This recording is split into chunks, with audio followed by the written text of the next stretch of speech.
Assalamualaikum warahmatullahi wabarakatuh, Pak. Waalaikumsalam. Jelas Pak suaranya Pak? Jelas, jelas, jelas. Penampilannya juga cukup jelas kok, Pak. Oh iya.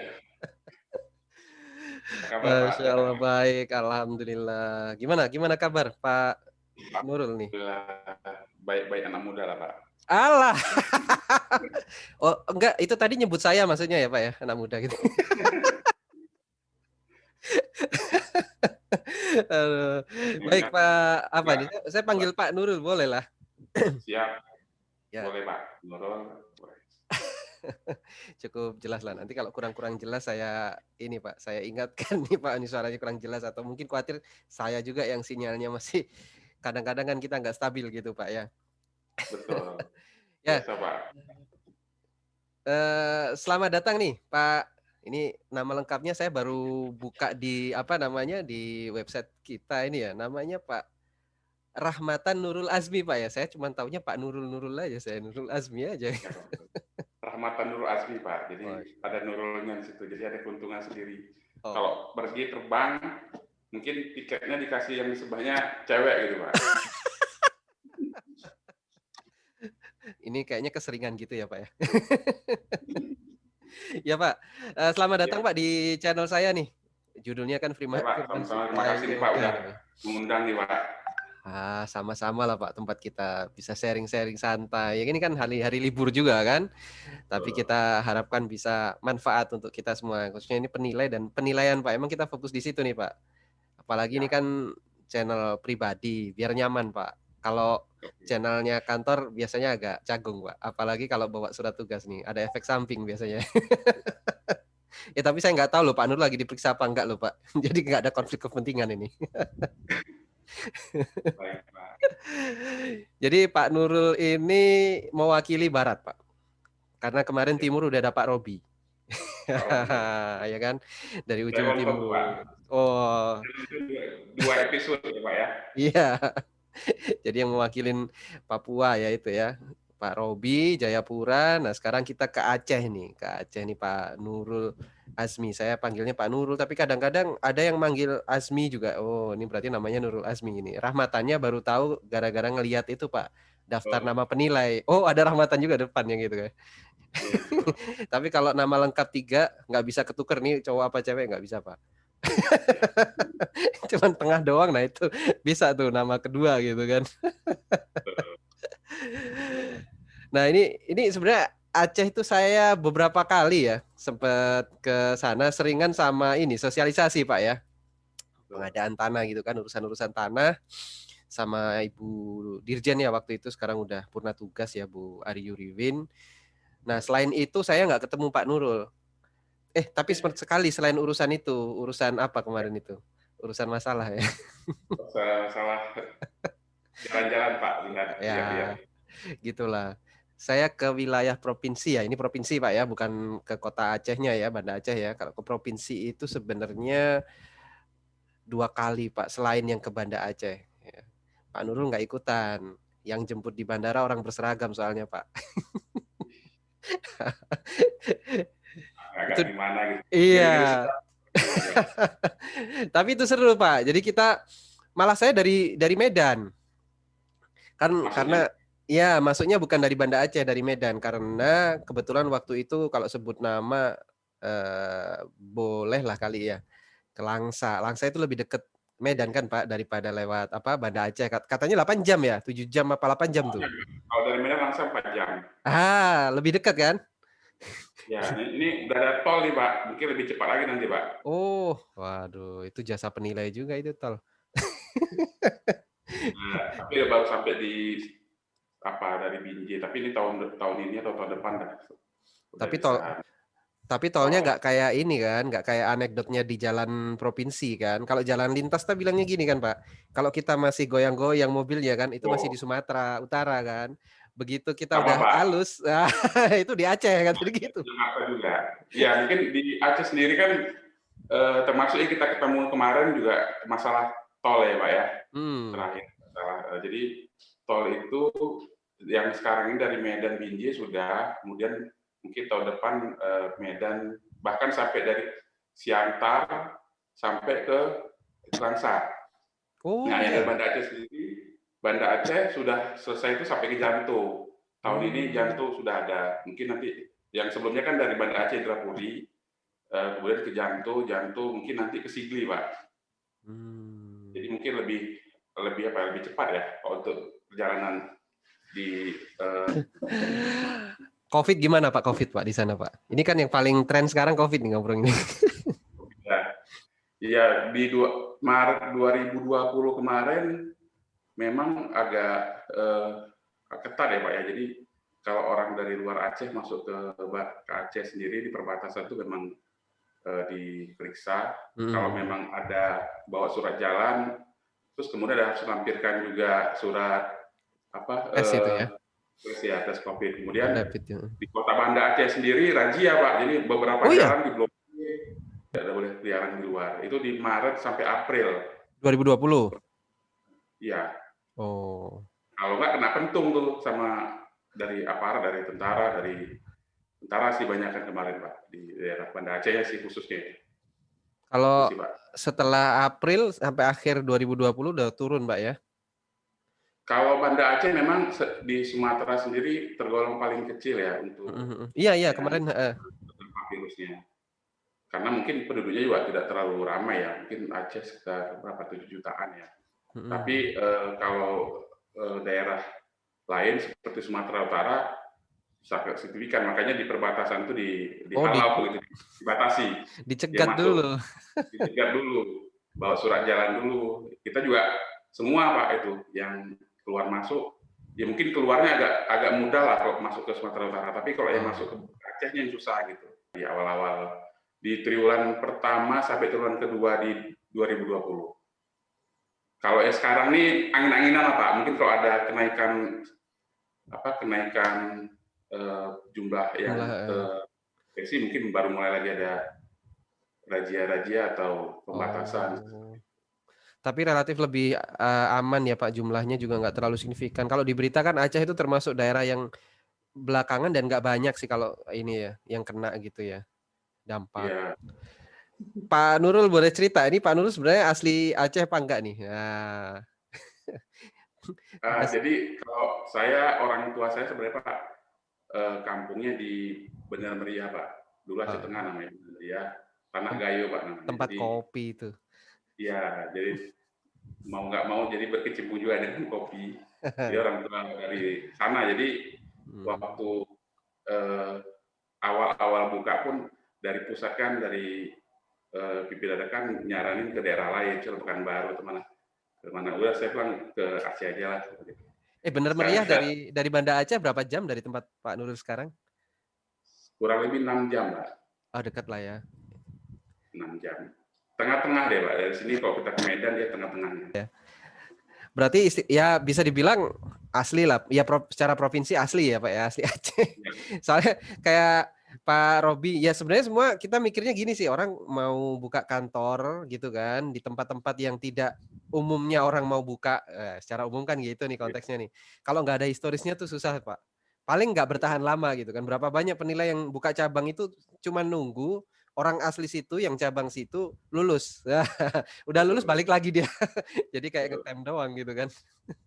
Bukan hanya yang pimpinannya, mungkin karyawannya pun kalau dia bukan asli sini memang pasti juga sudah jalan kan kalau daerah-daerah seperti kita di Aceh atau di Papua kan memang penilaian kan di awal-awal belum ada, jadi kita harus impor dulu ya Pak ya. Nah Itulah. kemudian yang impor kembali lagi ke asalnya, jadi tapi kita juga sudah mulai apa namanya untuk mengajari ya untuk merekrut dari orang lokal gitu. Jadi sekarang sih hampir semuanya orang Aceh gitu Pak, Oh. Oh, orang lokal Aceh. berapa persen pegawainya orang Aceh sekarang? Semua Pak. Oh, semua? Oh, kalau Pak Robi masih sebagian kemarin. Oh iya, cerita-cerita dikit lah Pak, dikit aja nih nggak boleh banyak-banyak urusan politik nih. Zaman GAM dulu gimana Pak, aman? Bapak orang Aceh sih ya, aman ya? Jadi dulu, jadi kalau saya sebenarnya penugasan pertama di Aceh itu tahun 2004 Pak. 2004, masih baru itu 2000 ya?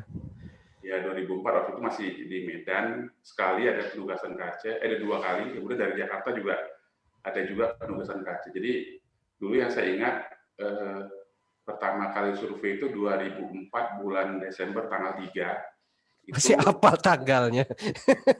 nanti saya ingat besoknya itu ulang tahun GAM, Pak. Oh, ya, ya. Ini kan beberapa saat sebelum tsunami lah, Pak. Mungkin beberapa Mm-mm. hari sebelum tsunami. Oh iya. Jadi waktu itu kan ada yang ditugaskan ke Aceh, nggak ada yang berani berangkat karena Mm-mm. ya, Desember tuh tidak ini ya, mungkin tidak opsi yang bagus untuk survei ke Aceh karena apalagi di awal-awal bulan Desember karena itu kan hari ulang tahun GAM dan itu biasanya eh, ya menampakkan ini lah Pak, Mm-mm. mungkin ada, dan memang pada saat itu kan belum MOU ya, Iya, meskipun MOU belum. juga masih agak mencekam, bisa dibilang seperti itu karena di jalan kan nggak sebebas sekarang gitu. Nah, ya dulu nggak ada yang kadang nggak ada yang berani. Saya yang ditugaskan, mau nggak ke Aceh? Kemana Acehnya? Ke Bener Meriah katanya gitu. Bener Meriah bilang, itu kampung saya bilang dulu. Oh, cuman kan nggak ada yang tahu itu kampung saya. Oke, yang survei apa? Pabrik kopi lagi, Pak. Jadi ada Cocok pabrik lah. kopi itu namanya LTA 77 ya, dulu namanya juga ada 77, tapi kemudian berubah ke PD Genap Empaka. Jadi itu yang pertama saya survei masuk Aceh, Pak.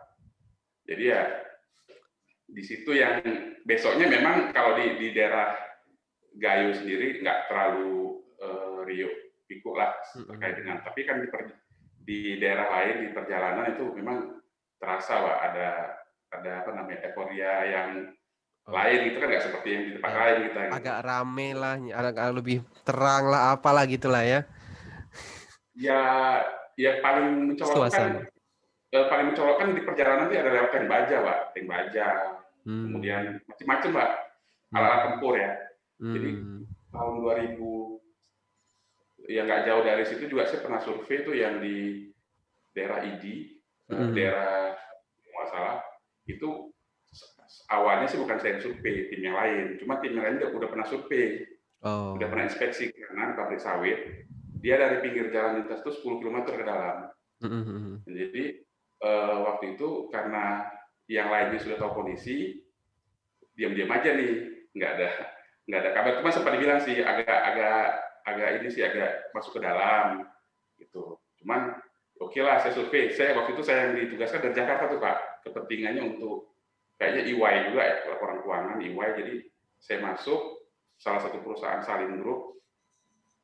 Tadinya mau dijemput di Langsa menggunakan mobil Reo, tapi ditunggu-tunggu sampai lewat 1 hari nggak juga. Lewat 1 hari. Terakhir iya lewat 1 hari Pak dijemputnya, dan nunggu-nunggu Pak. Ternyata di dalam itu ada pergantian penarikan BKO, jadi yang seharusnya dijemput oleh apa namanya aparat ya dengan mobil Reo-nya itu, akhirnya enggak, kita pergi dijemput sama mobil umum, turun dijemput sama dari pabriknya, yang di dalam pendamping inspeksinya memang ada dari security juga sama dari orang perusahaan, tapi ya sempat disamperin oleh ini juga oleh anggota GAM juga gitu pada saat itu. Ada sekitar sepeda motor dengan per orang, ya dengan berbagai inilah Pak, berbagai alibi supaya kita juga bisa keluar dengan aman. Akhirnya mereka juga ya kasih kesempatan untuk saya survei gitu, inspeksi gitu. Pada saat itu memang mereka berharap pabrik yang sudah berapa lama nggak jalan supaya Bisa bisa jalan jalan. lagi. Saya bilang kepentingannya untuk sana sih Pak, saya bilang gitu. Makanya pada saat itu ya aman lah Pak keluarnya Pak. Walaupun sempat ya ada jalan-jalan kakinya juga karena kan memang masuk ke dalam itu agak jauh dan jalannya bukan jalan bagus kan. Biasalah Pak di kebun kan seperti itu. Dan itu kalau Bapak masih ingat tempat Ersa Siregar ya, wartawan RCTI dulu yang tewas itu dekat-dekat situ Pak. Oh, tapi Bapak bukan wartawan kan, penilai kan? Sampai sekarang masih bisa ini Pak, masih bisa kita hubungi Pak ya. Tapi waktu itu KTP mana nih Bapak nih, Pak Nurul nih? Saya waktu itu KTP Domisili mana? kalau nggak salah dari KTP Medan nggak salah Pak, masih Medan. Oh, tapi Medan. karena orang situ ya tahu lingkungan sekitar lah ya. Oh, itu Sebenarnya tadi nggak juga. enggak juga. Daerahnya itu memang bukan daerah saya Pak. Kalau Oh, oke. kan kita kan di Aceh kan juga luas ya. Dari ujung ke ujung itu sekitar 12 sampai 14 jam Pak. Jadi Itu yang lewat ini Pak, lewat Langsa kira-kira ada sejaman atau 1,5 jam dari Langsa. Memang Oh, dari daerah Langsa masih nambah 1 jam. cuman termasuk daerah yang agak rawan gitu. Oh, itu karena mungkin pergantian apa BKO tentara ya. Ya, Jadi pas lagi kosong kan, belum datang yang pasti gantiin gitu. kosong. Tahu mereka kosong. Di situ saya lihat ada bekas-bekasnya itu kan ada tuh Kopassus, nggak salah tuh Kostra, saya lupa nggak salah Kostra sih. Oh, Ditarik, posnya itu ya. potong, ada jeda, kita masuk gitu. Jadi ya sempat ini juga sih. Oh, karena memang mereka pakai pakaian apa? Pakaian baju jeans tuh ya, baju jeans, motornya motor trail gitu, tapi ada ya saya nggak tahu jenisnya, tapi Ada senjata senjatanya. panjang gitu ya. Ya lumayan juga sih. lumayan seru. Lumayan seru, Pak. Tapi karena Pak Nurul orang sana juga sih. Tapi sempat baca apa ngobrol bahasa sana nggak sih Pak waktu lagi inspeksi gitu? Kadang-kadang kan itu bisa mencairkan suasana ya. Kalau jadi gini sih Pak, kalau yang setahu saya karena dulu juga waktu masih kuliah sering pulang balik ya, sering razia atau bagaimana, sepanjang kita memang apa ya menyampaikan hal-hal yang tidak menaruh kecurigaan atau memihak ke salah satu sih kita kayaknya insya Allah aman sih. Tapi kalau sudah apa ya sudah berbau-bau salah satu pihak atau kita sudah pernah dilihat di salah satu pihak mungkin itu yang berisiko tinggi gitu Pak. Pada Jadi saat itu ya. kalau Pak Nurul sebenarnya pas datang ke lapangan dikawal itu udah langsung centang tuh di sana. Wah, ini nih gitu.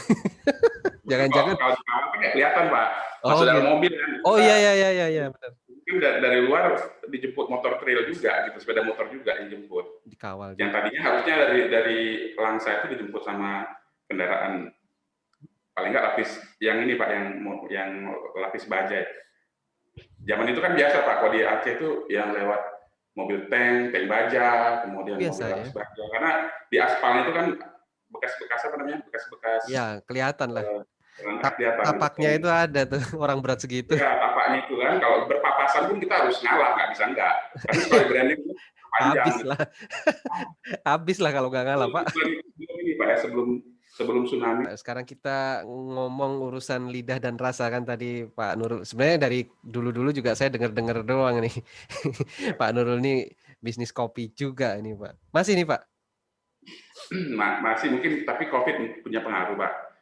Jadi Oh. kalau kopi sendiri sih sekarang penurunannya juga drastis ya Pak ya. Kalau untuk orang lain, maksudnya yang saya tahu tetangga-tetangga atau keluarga yang di kampung sana yang biasa pemain kopi itu drastis, sangat drastis gitu. Saya juga memang awalnya sih kopi karena survei itu. Jadi survei itu 2004, saya mulai 2004 tuh 2004 2006 kalau nggak salah saya mulai buat blog Pak, ada blog-blog tentang kopi. Terus ada peristiwa di 2008 itu kopi Gayo itu tidak bisa diekspor dengan menggunakan nama kopi Gayo oleh masyarakat pengusaha lokal. Kalau nggak salah dulu namanya CV Artisanada. Dia tidak bisa mengirim ekspor kopi ke Eropa dengan nama kopi Gayo. Nah, Kenapa tuh? mungkin ada hakinya pada saat itu mereka kirim mereknya. Kemudian di 2008 itu berita itu saya baca dari teman di kantor juga di Jakarta pada saat itu masih PT Mega Presindo ya Pak ya. Jadi Rul nih lihat nih kopi nggak bisa dijual. Saya baca waktu itu korannya Bisnis Indonesia. Nah itu saya sampaikan ke teman-teman yang di Aceh dan jadi heboh waktu itu heboh. Akhirnya saya seriusin nulis blognya tuh Pak. Saya cari referensi blognya saya isi terus. Kemudian dari blog itu ada yang nanya-nanya. Diskusi lah kan? Nanya-nanya ini cerita kayak mana sih kopi Gayo itu gitu. Karena kan dulu kan orang nggak terlalu kenal kopi Gayo, soalnya kopi Aceh. Atau kalau di luar negeri itu namanya kopi Mandailing karena masuknya portnya port Sumatera, port Belawan, Pak. Jadi kopi lihat portnya ya dia ya. Ya, pelabuhan eksportirnya kan waktu itu di Belawan. Jadi karena apa namanya ada blog itu orang mulai komen-komen minta sampel atau kayak mana di sini kalau nanya-nanya doang. Pada saat itu sempat juga ada wartawan dari Singapura juga ngirim email mau wawancara segala macam. Jadi saya pikir oh ini seru nih. Makanya terakhir di 2000 itu saya masih di Jakarta waktu itu di 2006 2008 di Jakarta Kemudian pas 2012 sudah berkeluarga, pulang ke Medan, sempat ke Medan sebentar. Nah itu baru mulai saya coba-coba sih Pak. Daripada kemarin kan jualin punya orang terus nih, saya kasih alamat orang. Oh, Ini alamatnya, jadi ini perantara alamat doang ya? Jadi perantara doang. Ada yang cari orang. kopi ini, Bapak ada temen, nah ini nih sambung gitu. Ya, itu sih Pak. Jadi sampai terakhir kemarin di 2019 bulan 5, kita sempat pameran di Silicon Valley Mid Valley di Kuala Lumpur Pak. Oh. Pameran Tahun berapa tuh, Pak? 2019 Pak, sebelum sebelum Sebelum Covid. Covid itu ya? Nah, sebelum Covid, jadi sempat juga dari Kuala Lumpur tuh ada beberapa kali ke kita datang gitu mengunjungi untuk kerjasama, tapi setelah kena Covid bubar semua. Buyar Pak. Belum tahu lagi sampai kapan kan, karena agak ini Pak, agak kita nggak Kalau tahu deh. tapi ini loh Pak, ini saya ngasih gambaran yang agak beda nih buat Pak Nurul nih. Meskipun sebagiannya seperti itu karena konteks minum kopinya di kedai gitu kan, di warung, di kafe gitu kan. Saya malah mulai nyoba-nyoba kopi gara-gara WFH nih Pak. Nah, kalau ini Gayo Wine nih Pak. Saya cobain dulu nih sambil ngobrol masalah kopi, Ya, kita minum kopi dulu. ya. Jadi saya nyoba kopi gara-gara WFH nih Pak, di rumah ngapain gitu kan, sambil rapat, sambil apa, ada bikin nyoba kopi. Akhirnya keterusan sekarang. Di wine, wine tuh kalau di pasar di luar di Kuala Lumpur, kita lempar ke Kuala Lumpur tuh sekitar 400-500 ribu per kilo wine. Harga Pada saat bertahan itu ya lah ya. sebelum Covid, Oh, sebelum Covid. Kirain. Kalau sekarang ini mungkin harganya ya, yang penting sih kalau masyarakatnya bisa menjual dengan harga nggak terlalu jatuh juga sudah syukur gitu Pak. Berarti sejak tahun berapa Pak Nurul? 2008 tadi ya? 2010? Apanya Pak? Bisnis kopinya. Bisnis serius loh Pak, bukan cuma nyambung-nyambungin konsumen nama ini doang. Kalau secara secara apa namanya memulainya itu di 2011, tapi seriusnya di 2015. Oh, baru 5-6 tahun ini ya, 5 tahun lah ya. Saya di Banda Aceh Pak, justru pas di Banda Ah, kan saya 2014 akhir tuh ke Banda Aceh tuh kan mau buka perwakilan, jadi di 2000 ternyata nggak sampai sini nggak jadi perwakilan, jadi cabang. Jadi di 2014 akhir 2015 itulah Pak baru serius, itu pun karena nggak sengaja juga, bukan karena yang disengaja banget, enggak, karena waktu itu karena tinggal di Banda Aceh, keluarga dari mertua datang mengunjungi, terus pulangnya beli oleh-oleh, singgah di toko oleh-oleh, terus ada apa namanya, ada ya macam-macam ya kopi ya, jadi ada tamunya itu pelanggannya yang bertanya banyak tentang kopi, tapi pramuniaganya mungkin tidak bisa menjelaskan, jadi saya coba jelaskan. Terakhir pramuniaganya lihat, tuh Pak, Bapak ada kopi? Ada, masukin sini dong. Nah, jadi itu sih awalnya Pak. Pada saat itu belum ada ininya, belum siap lah. Tapi dalam kurang lebih 2 minggu dari kemasan sampai dari produk proses sampai kemasan disiapkan dalam waktu 2 minggu. Pada saat itu ya Pak. oh, mantap. Itu pertama kali itu berarti ya. Dalam konteks serius beneran itu tadi loh. Kalau sekarang berarti bisnisnya dari mana sampai mana nih Pak? Ujungnya kan mulai dari, ya kalau kita bicara kopi, ujungnya mulai dari nanam, ujung sononya sampai minum gitu kan, maksudnya bikin kedai, kafe atau apa nih. Nah ini Pak Nurulnya ini di part mananya nih? Jadi kalau di kopi itu kan ada 5 ya Pak ya. Ada di kebun, processing, kemudian roasting, kemudian ada barista, itu ada 5 ya. Jadi ada cupping salah satu. Jadi saya masuknya kalau untuk bahan baku kebetulan keluarga ya Pak, ada ipar, sepupu, itu mereka yang konsentrasi di kebun. Saya sih dari green bean sampai ke minuman sih. Green bean sampai minuman. Oh berarti punya kafe atau punya kedai atau apa gitu? Ada Pak, jadi tapi kecil-kecilan. Tapi lebih banyak sih saya lebih ke industrinya Pak, karena itu lebih punya waktu lebih senggang kan. Jadi kalau misalnya kayak gini nih Sabtu Minggu roasting, kemudian nanti kan yang packaging kan nggak saya Pak, jadi ya roasting aja saya masih handle gitu Pak. Oh,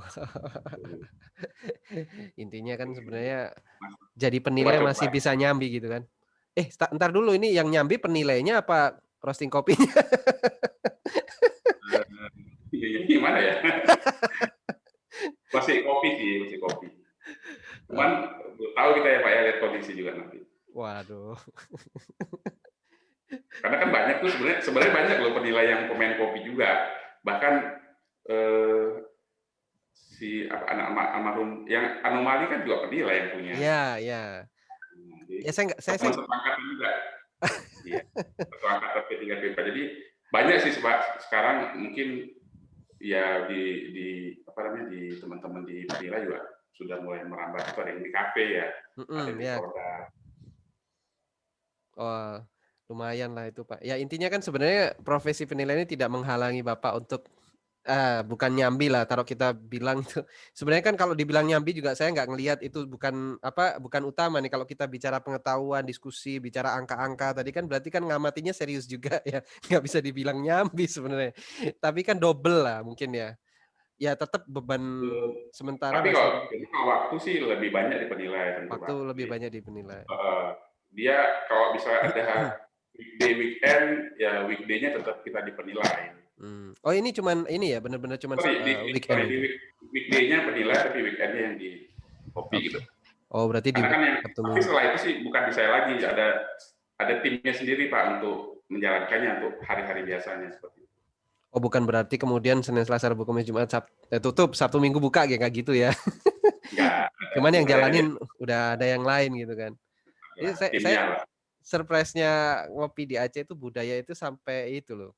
Pas kita lagi saya lupa ya, kita sama bapak atau saya waktu itu sama bapak-bapak berseragam itu kan ngopi. Kayaknya sama bapak-bapak berseragam lah itu.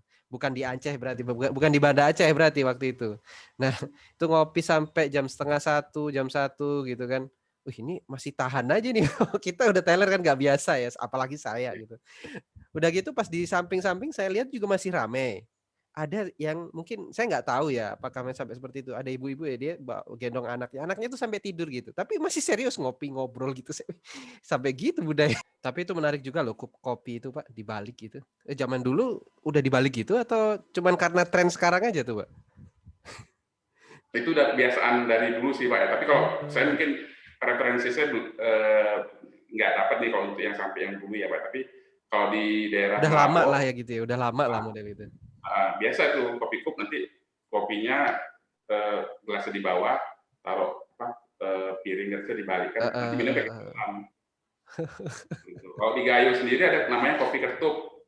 Kopi ketup itu pakai gula merah. Jadi kita makan minum kopinya itu gula merah dimakan duluan, diselipkan di balik gigi sambil minum kopi ya rasa gula merah juga gitu.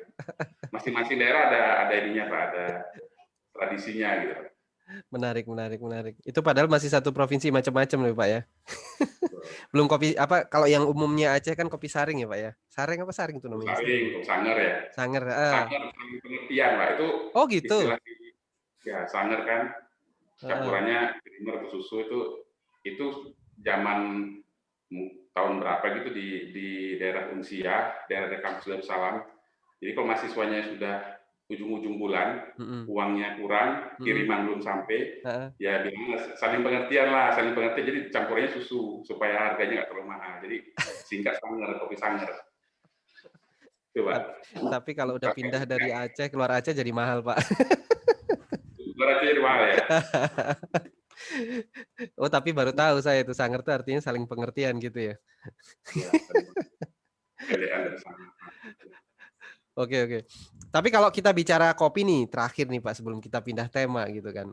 Kalau Bapak meskipun pengusaha kopi dari Aceh, kalau bicara kopi yang terbaik ya masih anu ya Arabica Gayo ya.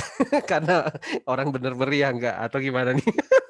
Jadi Entar dulu, sebenarnya Bapak penikmat kopi juga kan? Kadang mohon maaf loh, kadang-kadang ada orang ya dia cuma bisnis kopi ya, karena memang bisnis itu cukup menjanjikan, tetapi mungkin dia sendiri juga belum tentu cukup bisa menikmati kopi atau cukup apa. ada penikmat, saya termasuk pecinta sih Pak. Aduh. Jadi, kenapa memang kopi Gayo itu bahasanya yang paling enak? Memang eh, daerah Gayo itu kan luas ya Pak ya.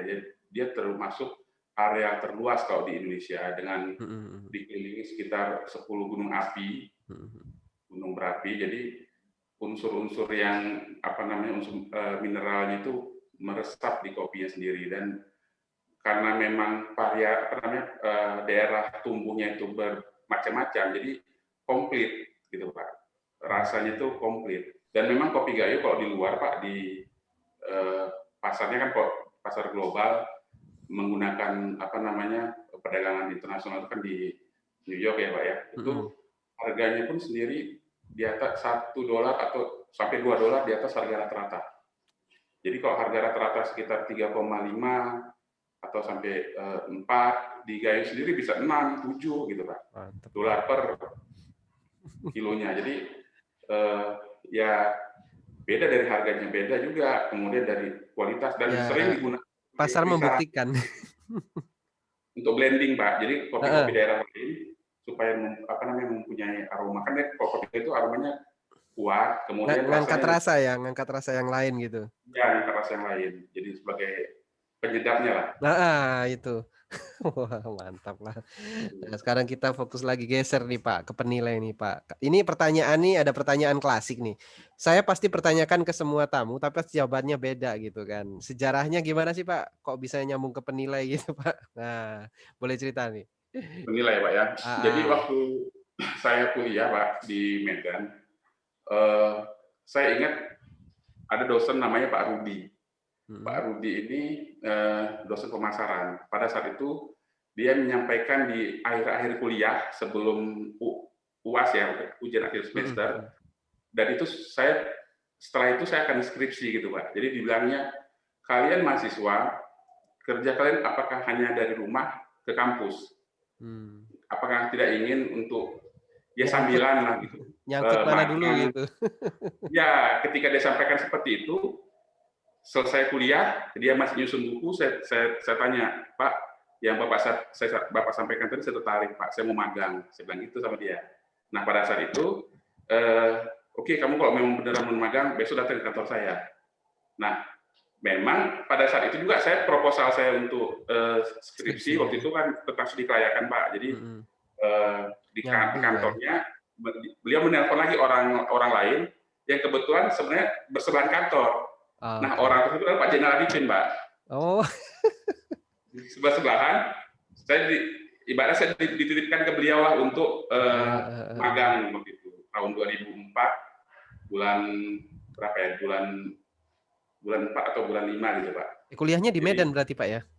Ya di Medan Pak, di Unisub Medan Pak. Jadi saya magang, kemudian setelah selesai magang itu, waktu wisuda datang orang kantor, memang ada acara lah, mungkin syukuran gitu, datang kantor, tanya, Ro, kau bahasa Medan ya Pak, kau kemana rencananya? Apa rencana kemana? Ya setelah kuliah ini kayak mana? Ya belum tahu sih, dan besok ke kantor ya, panggil Bapak, bahasanya kayak gitu waktu itu. Nah, langsung saya datang, ya langsung saya diangkat jadi staf waktu itu. Setelah 8 bulan saya dipindahkan pindah ke Pekanbaru, hampir kurang lebih 8 bulan, terus ikut juga ke Jakarta. Jadi dari 2006 saya di Jakarta Pak, sampai 2013. Oh lumayan juga tuh. Ya, jadi itu mulai berkecimpung di dunia penilai, dan penugasan saya di awal-awal itu ya termasuk yang kopi tadi Pak. Jadi ini saling berkaitan sebenarnya. 2013. Setelah 2013 nyambung di perwakilan itu tadi. Atau sempat ke Medan dulu, Pak? 2013 waktu itu saya 2013 saya diminta Pak Iwan waktu itu kembali ke Medan gitu. 2012 akhir ya, 2012 akhir ke Medan, saya di Medan sempat beberapa lama, terus kemudian saya harus kembali lagi ke Jogja menyelesaikan kuliah gitu. Waktu itu kan kita selesai kuliah, waktu tesis kan ya agak longgar lah kemana-mana, oke gitu ya Pak ya. Nah pada saat itu pun saya ngambil tesisnya tentang PAD, dan salah satu ya yang saya tesis juga tentang kopi di Medan Meriah. Jadi pulang saya balik lagi ke Jogja, kemudian selesai hanya sebulan 2 bulan hanya memberesin sampai wisuda. Kemudian saya kembali lagi, cuman kan waktu di Medan sudah ada penggantinya waktu itu, sudah ada penggantinya. Akhirnya saya sempat di Minang Rayu Pak, sama Bu Idriati waktu itu. kurang lebih ada setahun kalau nggak salah. Nah di 2000 itu 2013-an, 2014 akhir ditelepon juga sama teman-teman dari Jakarta. Nggak ada rencana balik ke Jakarta, ngapain ini? Akhirnya komunikasi sama Pak Iwan waktu itu ditawarkan untuk kembali sebenarnya ke Jakarta. Cuma saya bilang kalau bisa saya di daerah aja. Dan penawaran pada saat awal-awal itu di Pekanbaru, Pak. Cuma karena di Medan sudah ada ya Pekanbaru atau ke Batam katanya gitu. Tapi saya akhirnya memilih ke Banda Aceh gitu lah. Itu ya sih sampai dengan hari ini, Pak. Itu jangan-jangan Pak Iwan belum tahu kalau Pak Nurul itu orang Aceh. Jadi nggak kepikir nawarin Aceh, nawarinya Pekanbaru sama itu ya. Jadi sebenarnya waktu di Jakarta pun Pak tahun 2000 di bawah 2010 ya di 2011, 2012 itu kan kita sering ada penugasan tuh ke Aceh. Oh iya udah Termasuk Aceh. Iskandar Muda, AAF waktu itu ya. Saya pergi survei ya salah satulah yang selalu disuruh survei saya ke arah sini, ke arah Sumatera. Dan saya memang pada saat itu sekali pulang kampung ya, siapa yang nggak mau kan Pak, pulang kampung udah pulang. Jadi survei itu, tetapi kan waktu kolek data, mengumpulkan data, terkadang kan nggak langsung lengkap. Daripada pulang lagi ke Jakarta, ya saya stay dulu di Medan waktu itu. Nah, jadi makanya Pak Iwan itu berpikir, ya udah di Medan aja gitu. Makanya awal-awal masuk di Medan dan setelah itu sempat yang balik ke Jogja sebentar tadi baru ke Aceh, Pak. Kalau di Aceh nih Pak, sekarang penilai ada berapa nih Pak? Mulai dari yang mungkin apa yang certified, kemudian yang kualifikasinya reviewer, sampai dengan yang mungkin masih baru P gitu. Sudah ada berapa? Secara bukan hanya kantor Pak Nurul aja loh ya, bukan kantornya Pak Nurul aja loh ya, di Acehnya lah gitu. Setahu saya kalau untuk yang penilai, untuk yang punya izin itu 2 orang. Satu Pak Yahya, Pak Yahya kalau nggak salah sedang kuliah di Jogja ya. Beliau kan dosen juga. Sejauh yang saya tahu masih kami berdua. Kemudian untuk yang register ada beberapa, di kantor juga ada. Kebetulan di kantor kita yang register juga alumni MIP juga, jadi saya sama-sama alumni MIP. Nah, kemudian yang P, jadi total penilai itu kalau yang saya tahu ya Pak ya, karena ada sekitar 20 orang lebih kurang, tapi itu lebih banyak yang di ini Pak, yang di pemerintah daerah juga. Karena ada yang mungkin di provinsi, di kota Banda Aceh, di provinsi Aceh, kemudian di beberapa dinas itu Pak. Dan termasuk di kabupaten kotanya ada beberapa. Oh, dari Pemda ya? Pemda juga cukup banyak. Oh, waduh, berarti bukan hanya tapi itu lewat MEP ya, kenalnya juga lewat MEP, Pak ya? Ya, ada yang MEP, ada yang memang dari awal ikut dari apa namanya, dari PDP ya. Oh, ntar lagi buka ini apa di PD Aceh enggak? Ada syarat anggota kalau nggak salah berapa minimal gitu? Pak. Ini belum ada. Nanti kan nggak mungkin DPD sekaligus KJPP kan nanti. Nah kan tadi udah ada 2. Tapi saya belum tahu Pak Yahya masih udah selesai apa belum ya masih. Masih di. Iya sih nggak enak sih Pak. Satu DPD isinya satu KJPP gitu. Ya, nanti kalau ada acara pada kosong kantor Pak. Sekali ada acara kosong kantornya, repot juga gitu kan. Di kemarin ada juga seperti itu. Karena kan kayak seperti di Sumatera bagian di Sumbakteng ya kan sudah pisah tuh, ke Sumatera Barat sudah ada sendiri waktu itu ya. Ada wacana tapi saya belum tahu sih, masih kondisi seperti ini masih agak jauh sih Pak. Tapi kalau harapan kayak Pak Robi gitu kan ada Pak, umpamanya Aceh tolonglah nambah lagi lah penilai gitu. Kalau Pak Robi kan sudah kayak aduh pusing nolakin klien maksudnya. Tapi ya, fenomena di Aceh mungkin beda Pak ya, karena dekat dengan Sumut ya. Kalau Papua kan dia sepulau sendiri. Ya. Jadi kalau di Aceh sendiri, karena walaupun KJPP baru 1, tapi yang hilir mudik banyak, mungkin ada di atas 5 KJPP Pak, 5 sampai 10 KJPP. Jadi ya penugasannya di Medan atau di lokasi di Banda Aceh, penugasan dari Medan, atau juga penugasan dari Banda Aceh juga, ada yang juga seperti itu. Komunikasi nggak sih Pak? Maksud saya gini, kalau Pak Nurul sampaikan ada sampai berapa 5 atau berapa 4 KJPP yang hilir mudik lah dalam tanda kutip, keluar masuk ya. Itu sempat ada kontak-kontak ke Pak Nurul gitu. Ya bukan sowan sih, tapi kadang lebih kepada diskusi biasanya ya. Ada sih Pak, ada beberapa yang memang kalau yang di DPD Sumbagut, di Sumut ya, Sumatera Utara Aceh, ada yang beberapa komunikasi. Tapi ada juga yang enggak juga gitu Pak, yang mungkin yang dari luar ya, kalau kita di Sumatera Utara Aceh masih tergolong kompak lah. Kalau misalnya data kurang, bahkan biasanya kita masukin penawaran juga, dia masukin penawaran juga, nanti yang jadi mereka nanya datanya kita juga gitu untuk cross check ya Pak ya. Seperti itu sih kalau di Soalnya jadi inget ini, terakhir kita inspeksi bareng, Pak. Saya jadi pura-puranya jadi bosnya ya, pakai sendal, ya. naik mobil gitu kan. Memang itu uniknya memang di Aceh Pak. Jadi kalau di Medan atau di daerah lain kan untuk orang jual beli properti itu kan dipampangin nih iklannya. Tapi kalau di sini kan Di kedai kopi. kedai kopi atau kita ngobrol, aku tanya, ya harus seperti itu sih Pak. Jadi waktunya juga jadi lebih lama jadi untuk mendapatkan data itu, sehingga jaraknya juga tempuhnya cukup jauh gitu, areanya terlalu luas, kemudian cara mendapatkan datanya pun agak ekstra gitu. Jadi memang ada sih yang ada, tapi tetap yang nggak nampak ini kan tetap harus ada investigasi lebih lanjut gitu. Mungkin Bapak sendiri udah merasakannya waktu itu. Iyalah, saya cukup denger aja, tapi kadang-kadang kalau bahasanya agak ini saya juga nggak paham juga itu. Ya, campur-campur ya Pak. Campur-campur gitu. Tapi kalau bicara pasar nih Pak, ini kan kemarin saya bandinginnya per daerah ya, yang agak ekstrim kayak di Papua ya. Saya sempat ngobrol dengan Pak Robi itu harga itu kadang kurang bisa dipolakan. Kenapa? Karena ya mungkin agak suka-sukanya namanya Ondo ya, masih tetua adat lah dia sebut angka situ berapa ya situlah harganya gitu kan.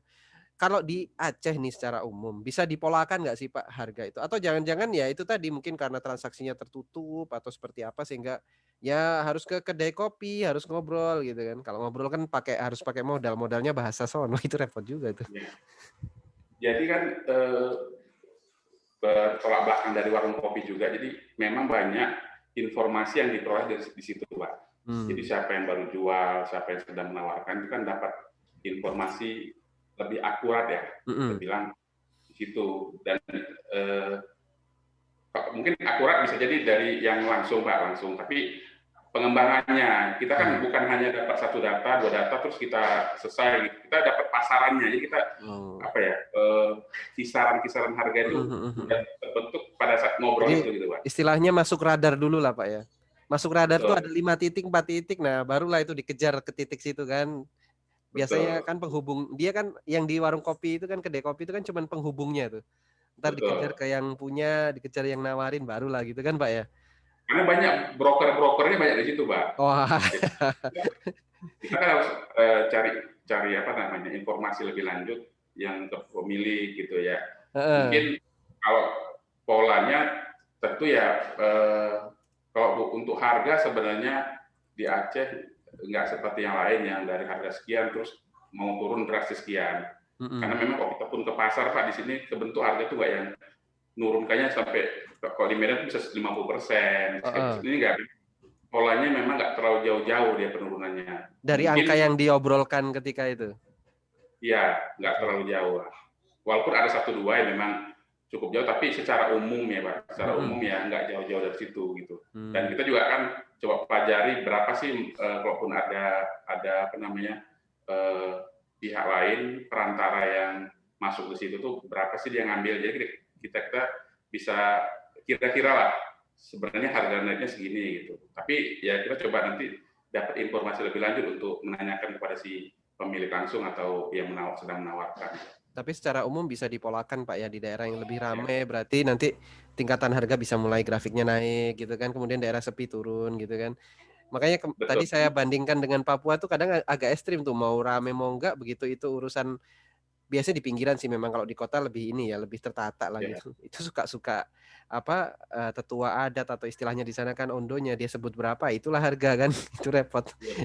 Tapi kalau ini masih bisa terpolakan ya. Tapi kalau pola transaksinya terbuka apa tertutup sih Pak? Maksud saya terbuka itu orang nggak malu lah ya bahwa oh saya jual tanah, kadang dikasih plang atau dia ngiklan di koran atau di internet mungkin. Kalau tertutup kan diem-diem, jadi benar-benar harus ngopi dulu Pak, ngopi dulu baru kok. Ya.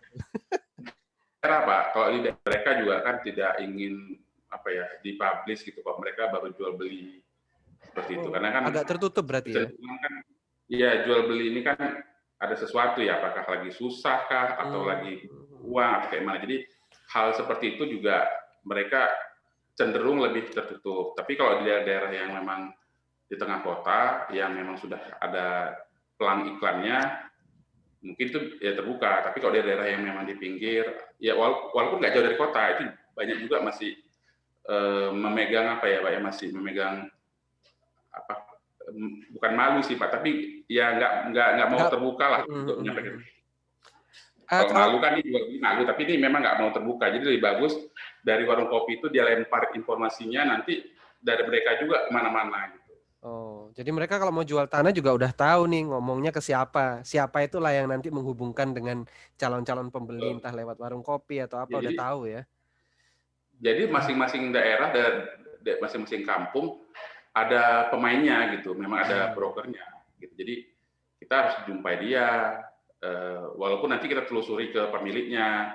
Ya inilah Pak, apa namanya, cross check silang lah kanan kiri yang mana yang kita uji lagi ini benar nggak informasinya sama nggak. Kalau ketika sudah agak jomplang, nah itu kita nggak bisa lagi apa namanya percaya 100%, kita langsung cari lagi informasi lebih lanjut gitu. tapi kan Seperti itu. transaksi ujungnya tetap sama kepemilik kan, Pak? Nggak diwakilin, kadang dikuasain sama broker. Itu yang repot tuh, yang apa, pakai kuasa ya, maksudnya bukan dikuasain seperti itu, maksudnya kalau pakai kuasa lah bahasa hukumnya gitu ya. Ya. Diwakili oleh makelar itu kan biasanya bisa perspektif umumnya orang kan kena mahal lah atau apa gitu kan. Nggak, cuman dia hanya sebatas informasi aja, Pak. Oh, jadi Informasi memang ada mau penghubung jual ya? di sana, kalau Mhm mau mhm. nanti ketemunya tetap ke pemiliknya, dia dia bawa kita ke pemiliknya. Ya, Mmm, makanya di situ memang baru terpikir kan, dengan sulitnya mencari data itu akan sia-sia kita kalau nggak kita manfaatkan peluang lain gitu, sekalian Pak. Jadi sekalian. ya, karena kan, kalau kita di daerah lain, kita cukup browsing di internet, Mmm, kita telepon, kita lihat, selesai ya, Pak. Ini kan kita harus dikejar nggak ya? pelan, tapi dijual gitu. Tapi, justru itu jadi peluang, Pak, karena orang tidak mau terbuka, tidak masing-masing menjual, Mhm. jadi kesempatan-kesempatan lain mungkin bisa ada, apa ya, potensi untuk, diseriusin. Karena saya juga lihat, di, apa namanya, PMK juga ada peluang itu gitu ya, Nanti Pak, ada nanti sabar Pak, kita nanti geser ke sana Pak. Iya kita bicara masalah market dulu gini, kita bicara market. Nah kalau kalau di apa, di Aceh itu ada nggak sih Pak kayak tanah ulayat, tanah adat, kalau di Padang kan ada nini mama, kayak gitu-gitu ada nggak sih Pak di Aceh gitu? Ya, kalau secara umum sih hampir semua daerah ada ya, Pak, ya. Mhm mhm, Tanah kan ada tanah tanah TMA ya, tanah milik ada tanah mhm, adat ya, Pak, ya. mhm, Nah, jadi itu juga sama seperti di Aceh juga ada tanah-tanah mmm, seperti itu. Kalau di Sumatera Utara ada tanah bengkok namanya. Nah, mhm. kalau di Aceh memang eh, tanah-tanah yang dimiliki oleh adat itu biasanya di apa ya di informasi itu ada di kantor kecil. Oke. Kecil di sini ya namanya. Heeh. Nah, jadi ini Entar dulu Pak, jelasin dulu kecil itu artinya apa Pak? Nanti nggak semuanya paham itu ini. sama dengan kepala desa, Pak. Formal ya, berarti kepala desa disebut kecil? Nah, Undang-Undang Pemerintah Aceh Nomor 11 Tahun 2006 menyebutkan bahwa kepala desa di daerah lain, di sini namanya kecil atau nama lain. Jadi kalau di Tanah Gayo tadi yang 3 kabupaten itu namanya kampung, kepala kampung. Kalau di Oh, sini kepala kecil gitu. Kalau di mhm daerah mhm lain mhm. ada kejurun namanya macam-macam, Pak. Dia Oh kami gitu? yang beda nanti di daerah Singkil beda Pak namanya. Tapi dia apa namanya? Kata ganti terhadap kepala desa. Tapi dia masuk struktur pemerintahan ya? Maksud saya kan kadang ada adat yang dia tidak masuk struktur pemerintahan gitu kan. Kayak tadi saya selalu gampang bandingin sama Pak Robi aja karena kalau mungkin yang ngikutin channel saya bisa nge-rewind ke sana gitu kan. Ada ondo-ondo itu kan tidak strukturnya berbeda dengan struktur kepemerintahan. Kalau ini kan masuk dalam struktur pemerintahan kan Pak. Jadi yang kecil itu ya memang Ya, formal gitu kan? kalau kecil, karena kan kalau di daerah lain misalnya ada namanya lurah, ada Mhm, kepala desa kan gitu. Kalau lurah ya, kan memang dia PNS ya Pak ya. mmm, Kalau yang kepala desa enggak.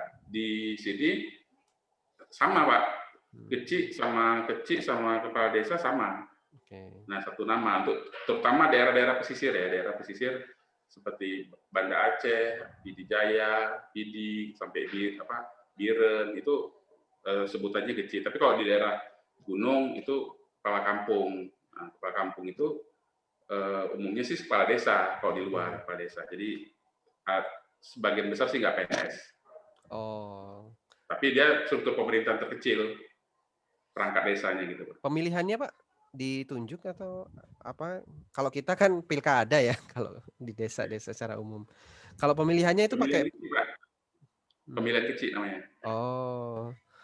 Jadi ya pilkadanya namanya pemilihan kecil gitu Pak ya. Ya. Tadi bicara masalah tanah yang tadi itu ya, bicara masalah tanah adat tadi itu ya. Kalau umpamanya ada jual beli ya, umpamanya ada sebenarnya bukan lebih jual beli, biasanya tukar guling kalau di secara umum di Jawa gitu ya. Tanah kas desa kalau mau dipakai oleh orang luar ya harus ditukar gulingkan gitu kan. Nah, berarti kan ada tukar guling. Kalau umpamanya tanah adat sebagian kan memang kayak kalau ini saya bandingkan dengan di Sumatera Barat gitu ya. Ada nini mama yang harus kumpul semua, harus setuju semua baru itu bisa dilepas gitu. Nah, untuk tanah adat yang di Aceh ini ada untuk dijual belikannya cukup geciknya saja atau mungkin ada skema prosedur tertentu, ada tertentu gitu, Pak? Kalau mau dilepas umpamanya Kalau gitu. kalau jadi undang-undang pemerintah Aceh itu kan apa namanya mengatur mengatur semua, tapi di luar masalah pertahanan, Hmm. kemudian ada beberapa. Jadi sebenarnya kalau terkait dengan pertanahan itu ikut dia ke aturan nasional, Pak. Apa yang ada di aturan nasional itu mengikut. Jadi Oh. di UPA itu memang mengistimewakan yang lain, misalnya masalah ekonomi, kita bisa Aceh itu bisa berhubungan langsung ke luar negeri, masalah perdagangan segala macam. Tetapi hal-hal seperti yang saya sebutkan tadi, pertahanan, kemudian politik hukum, kemudian satu lagi terkait dengan pertanahan, itu yang harus tunduk juga dengan pusat. Oh, gitu. Berarti selain yang diatur di undang-undang masalah apa namanya tadi itu Aceh itu tadi itu semua kembali ke ini ya pengaturan yang sifatnya lebih umum ya di. Pengecualiannya, Pak, Uh, ada beberapa yang dikecualikan. Oh, sip sip sip. Nah, ini menarik lagi nih. Nah, kalau umpamanya tanah tadi ya, kita bicara transaksi lah. Transaksi kan tadi secara umum kecuali di kota. Di pinggiran kota yang masih di kota-kota pun agak tertutup ya.